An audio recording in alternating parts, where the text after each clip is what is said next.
relying on technology, hey? It says we're streaming.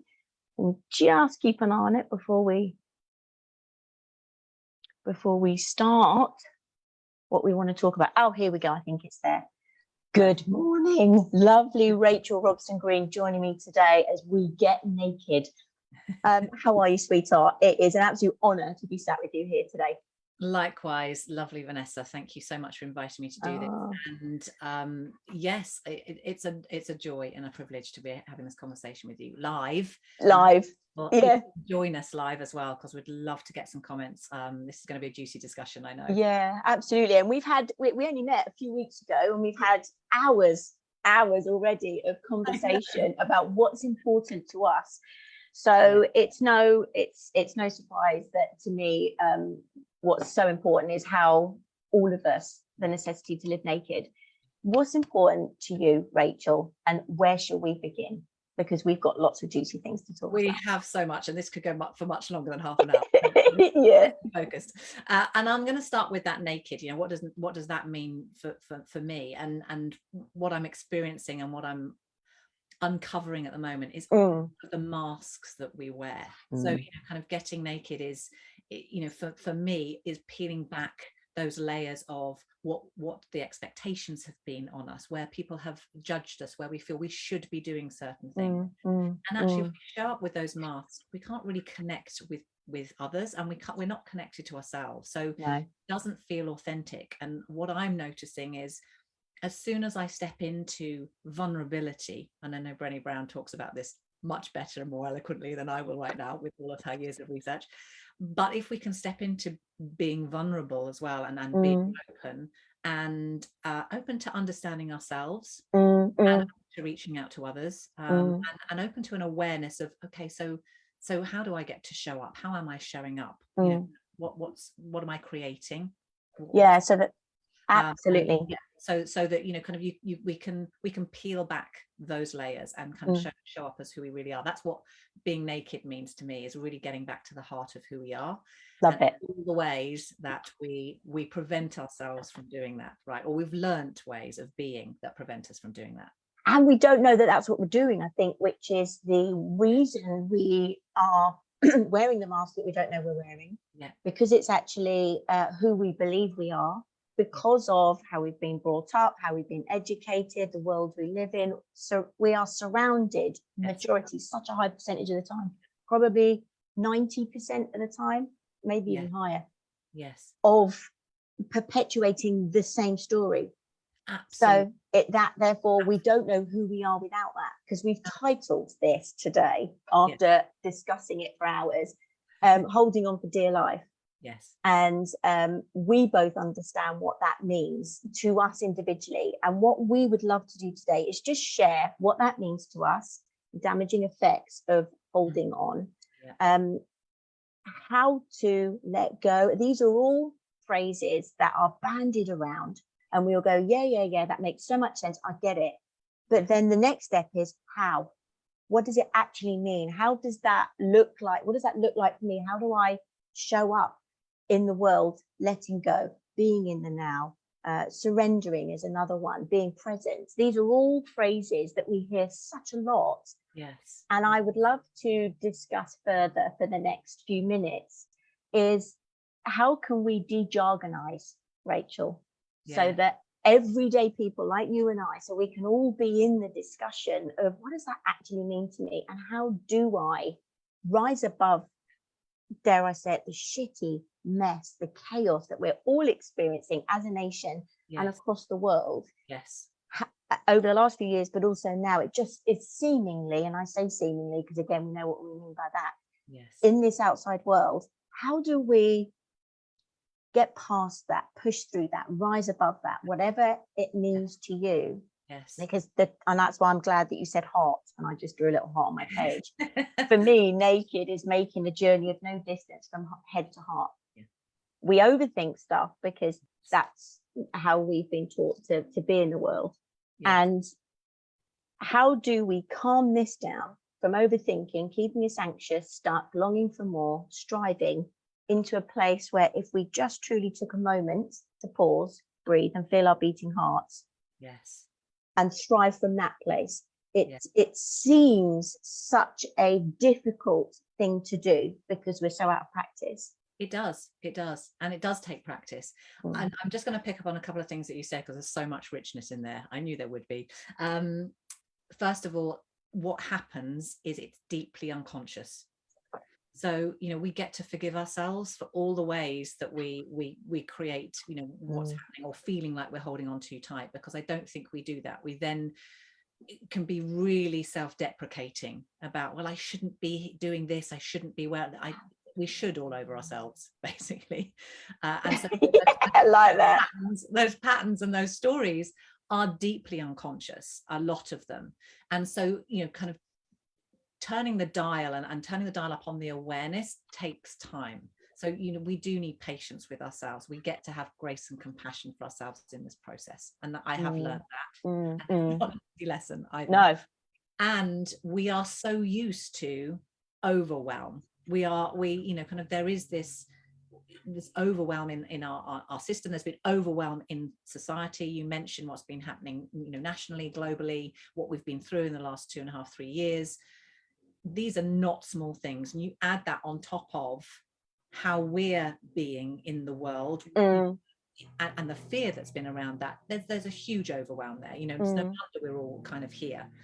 And all the ways we stay stuck in our stories. I want to, kind of pick up on that, the patterns, and they are stories, but we're really convinced by them because they're events. They're the presenting reality. And absolutely, and that's compelling. That's, we think that in order to, we need to see it to believe it. And brilliant. It's the opposite. It's the opposite way around. I know we're both a big advocate of Wayne Dyer. He talks about that a lot. Absolutely. Just very quickly on that point, you said about they're compelling because we know about them. A Course in Miracles. This is one of my favorite quotes, and this had me grounded in 2017 for a good few days until I worked out what it meant to me. We believe in the insanity because we created it, but we do not believe in love because we did not. And then I changed a couple of words around to help myself understand it. But as I share it again with a few words changed, it resonated more with more people. We believe in the bullshit stories we tell ourselves because we created those. We don't believe in who we truly are because we didn't create that. And so therefore, we believe in the insanity of those stories because we created those. And that's where you said it's so compelling because that seems to be true, because why wouldn't it be? That's come from me. So I think, but it's not, it's come from here, not here. Yes, absolutely. And I think this is the bit where when you dive into it, actually how we've created it, it's between 0 and 7. It's when we're very, very young and unaware. And it can be very simple things where we've had perhaps I'm going to call it a reaching out movement, but we've looked for love. We've wanted love and connection from our parents initially, or from people around us. And perhaps in that moment, we haven't had it. And I know a lot of people will have experienced lots of different things within their childhood. And, kind of it will be on a sliding scale, kind of in terms of that. But even if it's just a parent turning away in that moment, absolutely, that no malice, translate it as I'm not worthy, I'm not enough, I'm not lovable, and very unconscious. And then all of the stories that we create around, well, I'm not worthy, I'm not deserving, I'm unlovable.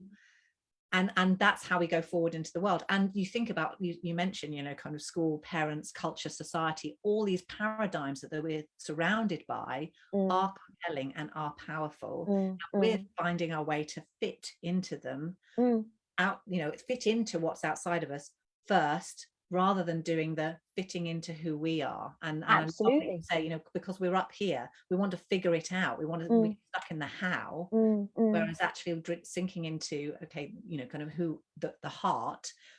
I notice this for myself as well, all the ways that it feels really difficult to do that sometimes. Actually kind of feeling into the feelings, where a lot of us are taught that those feelings are scary.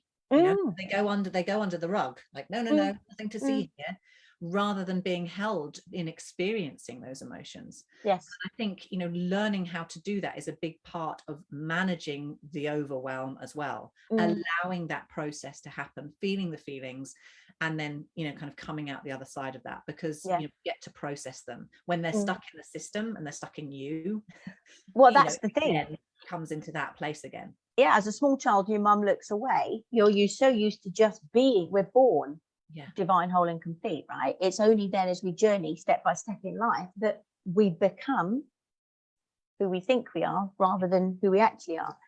And by just that mum turning away, to use your example, we then, the way we cope with the heartbreak of mum not looking at me when I reached out, we decide something for ourselves, and that's what gets locked in the system energetically. Because as I understand it, emotions are energy in motion, and if that energy gets trapped, stuck somewhere, anywhere in our system, in our physical system, then if it's blocked, it only wants to express itself. So if it's trapped with that kind of, she doesn't love me, I'm not worthy, I'm unlovable, then it's going to keep repeating itself, whirling up, a bit like a walnut whip or a volcano, she could say, until it later in life, and it, somebody doesn't return your text or pushes in front of you in the queue, and boom, all of a sudden, and it's like, all right, love, calm down. And it's like, I don't actually understand what just happened there, or where it came from. You only walked it, where it came from. And this is the other thing I love.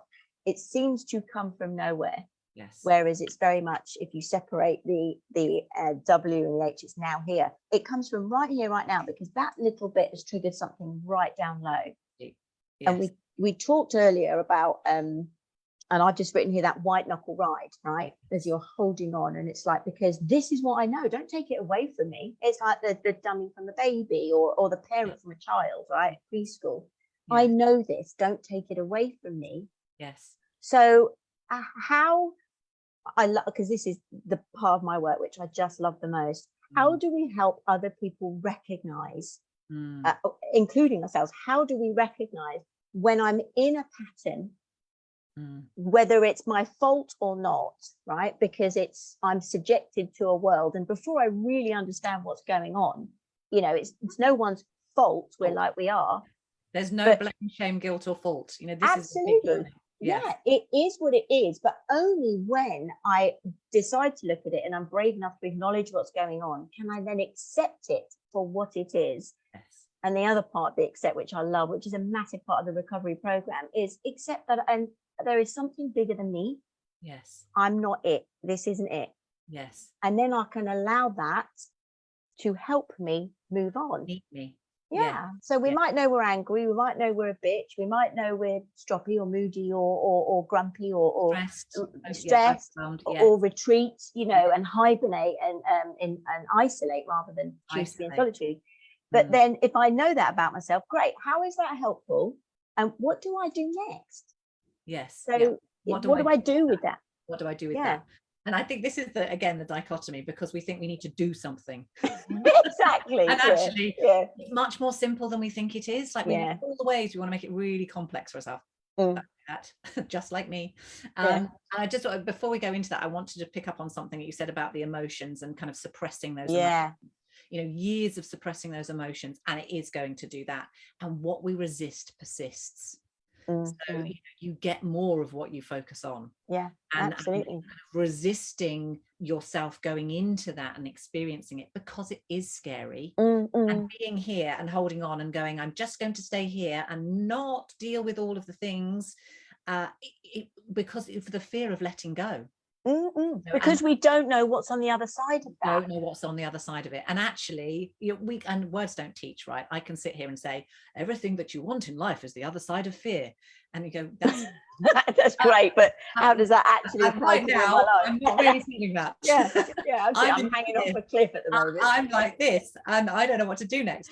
And in fact, my day yesterday was a perfect example of, kind of amazing highs of yay, big win, and then soul crushing lows of, oh gosh, really experiencing different emotions.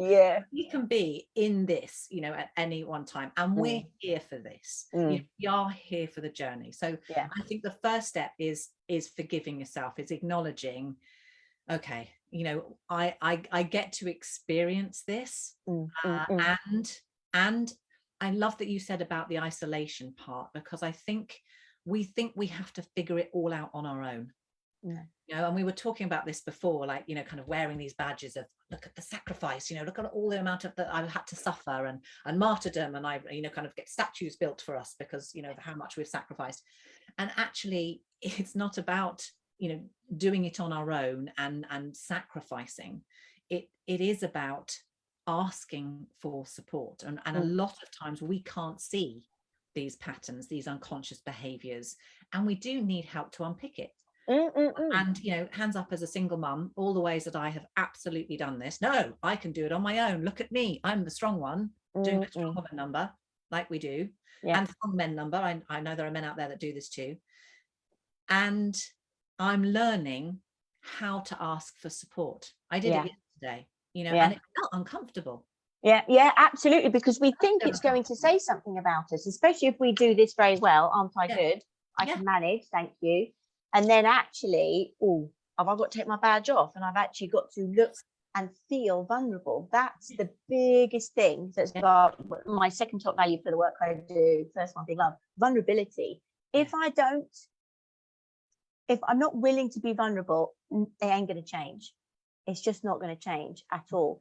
And it's interesting you use the word support, because we live in a world with billions of other people. And I'm sure many of us are very blessed to have gorgeous people in our lives, whether that's friends, family, neighbors, work colleagues, whoever it might be. That's just one way to ask for support, to receive support. My biggest passion is, making sure I'm surrounded by beautiful people to support me, and also being part of a beautiful circle of people to support whoever, anybody else.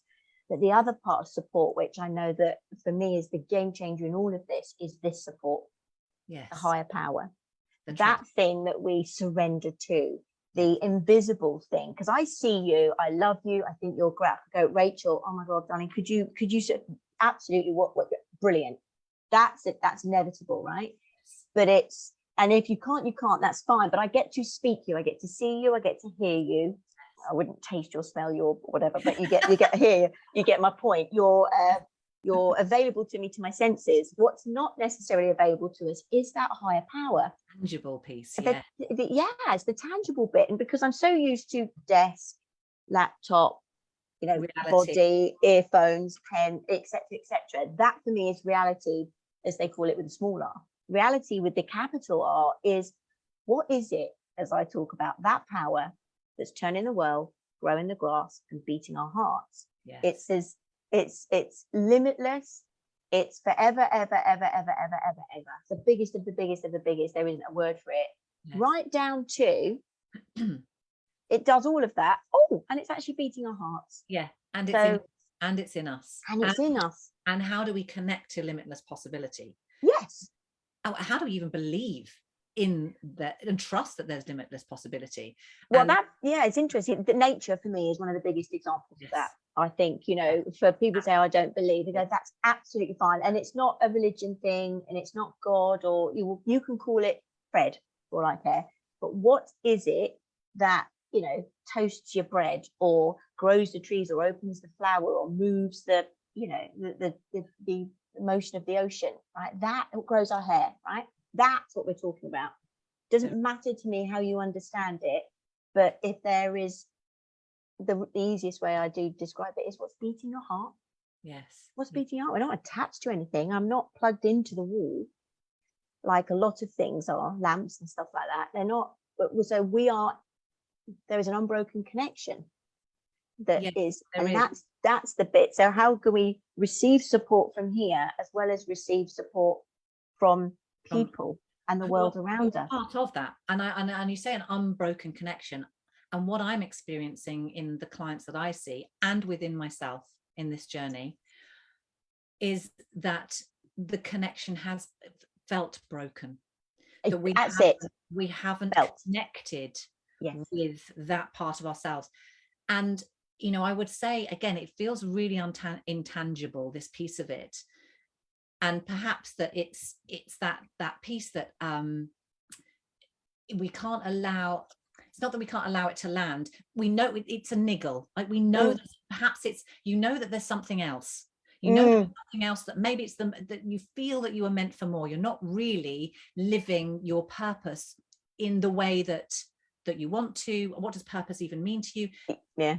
But there's something in you that knows there must be something more. There must be something bigger than you and this. And that's the place to start and get curious, because you know, words don't teach, again, within this, and it is a personal journey, and you and I can share our experiences, and somebody else might be experiencing it differently, but it starts with that connection. I keep doing this because it is going into your heart. Absolutely. Feeling into, so what is here? What are the feelings that I'm not allowing myself to feel? And it does start with love. It does start with feeling into the higher vibrational feelings of love and joy. And it could be something very simple. It could be today, beautiful sunshine. Yeah.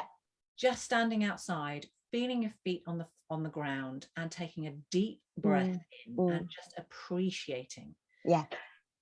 You know, this moment, you know, the sun on my face, feeling, you know, kind of the breeze, whatever it is for you. Just start small, start in that moment, start with that conscious pause and that conscious awareness, and go from there. Because you know, we are constantly rushing. We have this fear of missing out, especially at the moment. There feels like, and this is why we decided to do this, and you know, kind of holding on for dear life and holding on too tight, because we would say, I mean, I don't know about you, I'm saying yes to a lot of things, all the ways that I get to, you know, lean into my boundaries and say no to things as well, but the fear of missing out, everything feels important. We've missed out on so much from the last 2 to 3 years, and now we get to be out in the world again. We get to be out with each other, and we want to be doing that. And even now, it's more important than ever to learn how to balance that. Yes. And to recognize, what do I need for myself? I think I'm noticing that people are more discerning about what that is for them, you know, and it could be this work-life balance, you know, which is again a phrase, but it's about balance. Balancing what it is that you really want, and deciding on that, and then taking steps towards it, and coming from a place of clarity in who and what that feels like to you, you know. And that's the bit that I think confuses people, because the big word for each of two things here is, it starts with love, definitely, because actually love is all there is. Everything else is an extension of that, or an absence of that. Yes. We think it's a big lightning opposite. It absolutely, it's, you know, it's there's light and there's dark, but dark isn't the opposite of light. Dark is the absence of light. It's like fear is the absence of love. There is only one energy. And I've just written a lightning bolt thing here as well, because, you know, like you said, by going outside and just feeling the sun on my face while it's lovely today, bare feet on the ground, is awesome, and a beautiful way to be present with the energy of the now, right? But so many of us go, but you know what, I haven't got time for that. Wow. You know, do we not even make a cup of tea or go to the toilet, or, you know, whatever it might be, answer the phone, right? Breathe, exactly. So if we've got time to do that, we've got time to do this. And I think the thing for me is overlooked, because that seems so simple, Rachel. So pretend I'm your client. That seems so simple, but how is that going to make a difference? For me, I'm just like, well, you can't take step 1 if you don't take step 2. And also, I think we're conditioned to believe it needs to be boom. You know, it's like that. What do you call it? That finger that comes out of the lottery. Yeah. It's you. I'm going to get this massive, like, oh my God, and turn us on our head, and off we go in a completely different direction. No, yes. I call it turning the Titanic. Right? Yeah. I've got to make a decision. Oops, iceberg, and turn the wheel, hold the line, as I call it, and just keep going, keep going, keep going.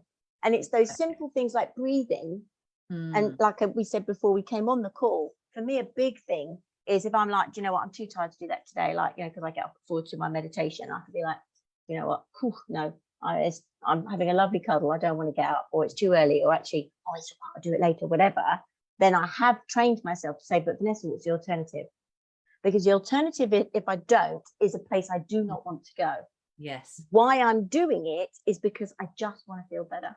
I want to feel better because that's where I feel strong. That's where I feel that I have the clarity, and that's where I'm connected. And I call it, as Dr. Joe Dispenza calls it, a date with the divine. Yes. That for me is the most important relationship You. beyond anything. And I love my people, but the most important relationship I have is that date with the divine, higher self, whatever you want to call it. And it can be 10 seconds. Yes. Pause, breathe, feel my beating heart, breathe 3 times. Yes. That's actually all we would suggest to start in the beginning. Yeah. And just start. Just start. And try it. And please message us back and say, do you Yes, know what? Actually, thank you for that breathing 3 times. That actually really helped. And why does it help? Yes. Why do you think breathing is a really good place to start? Well, the neuroscience first. So we'll go in from the neuroscience angle, because the reality is usually the thing that will grab people, right? And the scientific element. And I love what you're saying, because I think this is where we get underneath. Okay, and I'm just going to say, before I say about the neuroscience, the simplicity. Yeah. All the way. Just notice all the ways you make it really complex and difficult for yourself. Yeah. Then you can wear the badge. Yeah. Nobody really cares about the badge, actually, really, anyway, do they? You do. We do. Yeah. Absolutely. And you know, kind of, we're mirrored, you know, kind of, there's so much complexity around us. I think that's the way of being. And and like you say, it is so simple. We feel like we need to get this lightning bolt, this epiphany, like this and what's the word, evangelical awakening that happens. And actually it's much more simple than that. And it starts, you know, kind of with that. It can start just with that breath. Totally. And what technically happens when we are holding on too tight like this, and you know, kind of, we're holding on for dear life, we're in survival mode, we're in fight or flight. And a lot of people, hopefully, that are hearing this will be aware of what that is. We're in our sympathetic nervous system, like everything is heightened. And people will probably have heard of that, comes from when we were cave dwellers and running away from the saber-toothed tiger. We needed to be in that state to survive. So it is sheer survival mode. Being in that state for a long period of time is what, you know, kind of means that our system then gets overwhelmed. We get into burnout and starts to deteriorate. It eats, literally, the cortisol produced eats away at our cells. It does, because actually, you know, your cortisol is coursing through you, and you know, this is not good for you. And actually, people go from this and then they go into a numbing behavior. Perhaps it's, you know, kind of perhaps it's alcohol, perhaps it's cigarettes, maybe it's caffeine to keep you going. So your system is literally doing this, you know, kind of it's crashing and it's up, and it's crashing and then it's up, and that's exhausting in itself. Exhausting. So the simple way that you just take it, and actually a lot of people don't know how to take a deep breath. Actually breathe into your belly. We think we do that, don't we, rather than up here, diaphragm. Kind of really breathing into your whole system, and then holding it at the top. So if you breathe, just something simple like box breathing. People may have heard of box breathing, where you breathe in for 4 and you hold it for 4, and then you breathe out for 4. And then just by doing that 2 or 3 times, what you're doing is you're resetting your nervous system. You're going into parasympathetic system, which is the rest and digest state that allows your body to reset. Brilliant. Glad you said that. Your body will actually then help you to recenter. And you will notice that instead of being, and I'm doing this because this is where it is in the limbic brain back here, the unconscious, subconscious part that we talked about, where all those patterns and stories live, it brings you back into the prefrontal cortex, where we make logical decisions from. So if you're in that moment where you're stressed and you're here and you've got to make a decision from there, it's not going to be a good decision. It's not going to be the decision with the outcome that you want. Love that. Because it gets to come from here. And what occurs to me in doing this as well is intentionality. We don't actually need to get stuck in the how. No. We need to be clear on our intention. That the allow bit comes from being clear on what it is. An intention is actually, what is it I actually want? Yes. The glorified word for, you know, what do I choose? What's my, you know, what do I want to experience? And start with the breath. Because how do you do it? If you're in that moment and you recognize, because there is something around, I think it was Mel Robbins, and this really helped me. So there's two people that really helped me stop all of the voices that were in my head telling me how rubbish I was, and that I couldn't do it. And one of them was Dr. Shivali Sabari, who teaches. She's awesome. She's amazing. So if anybody, look up her books. She is a wonderful spiritual teacher as well. And that helped me with the conscious pause, because I recognized all the ways that I wasn't being the parent I wanted to be. So, I credit my daughter for bringing me back to that sense of who I really am. And Mel Robbins. And I know that we could talk about the 5-second habit, but what I want to talk about is think this, not that. So those thoughts, this the choice, flipping them, going, okay, so I'm saying this about myself. What do I want to replace that with? And it's that small shift over time and practice that helps you build different. Actually, technically, neuroscience has proved it builds different neural pathways. So Absolutely. You're not then defaulting to the fight or flight, or defaulting to the negativity, or defaulting to the stories in the past. Recreating something and repeating it is what strengthens the connections. The new connections that you make is repeating it, because if we do it once, we do it a couple of times. It's like baking or baking a cake or a recipe. You do it once, it's only after time do you then put the recipe book away. And the interesting thing is, you talked about the whole brain thing, which I absolutely love. That's a big thing for me too. Slightly deeper for that for me is very much we want to be able to think clearly from here, which is the 40% of our brain, right? Yes. For me, and that calms our beta brain waves down. It does, right? And it to rather than high beta, which is like, oh my god, it's anxious, that thing is running after me. So mid-range and low, so I'm relaxed and I'm just aware of what's going on. Deeper than that, when you go into alpha, your body starts to feel more relaxed because your head can feel clearer. But for me, this is where my passion is the body is where everything is trapped. This is the story I tell myself, but this is where everything's trapped. I can say affirmations till the cows come home and I can feel amazing. But if I'm not moving past that block that is trapped in my body, my physical body, which is energy trapped, then it's paint on rust for me. So it's so begin there, absolutely. So if you're not used to doing this, and we'll need to wrap up soon, but if we're not used to doing this, absolutely breathe. Think this, not that. I love that. Brilliant. We'll pop that in. Yes, well, we can expand on that another time, because I think getting underneath those thoughts that we tell, the things that we think and things we tell ourselves. Absolutely. So that's a really great. If I know I'm thinking unlovely, as I call it, because the evidence is I just feel crap. Yes. That will tell me I'm not thinking very well. That's serving me. So I can think this, not that. But to just keep to have a couple of breaths to just calm yourself, to be able to think clearly from a place that will help me. Brilliant. The better you get at this, in my experience, that's when we really begin to drop into the heart center, and we allow the heart to feed the brain thoughts. Not what do I think I want to think. Yes. What does the power want me to think? What does my heart want me to think? And then when it comes from here, which is the support from the original power, if you like, when it activates my heart and I can think from my heart, and then I feed back down, when it goes that way, awesome. Yes. If I'm too much in my head and I think I want to do this, and personal preference, as I call it, then great. Practice that, get used to feeling better, and then go deeper and deeper and deeper and deeper and deeper. Whew, your life changes massively. I absolutely agree. And people may experience this as intuition.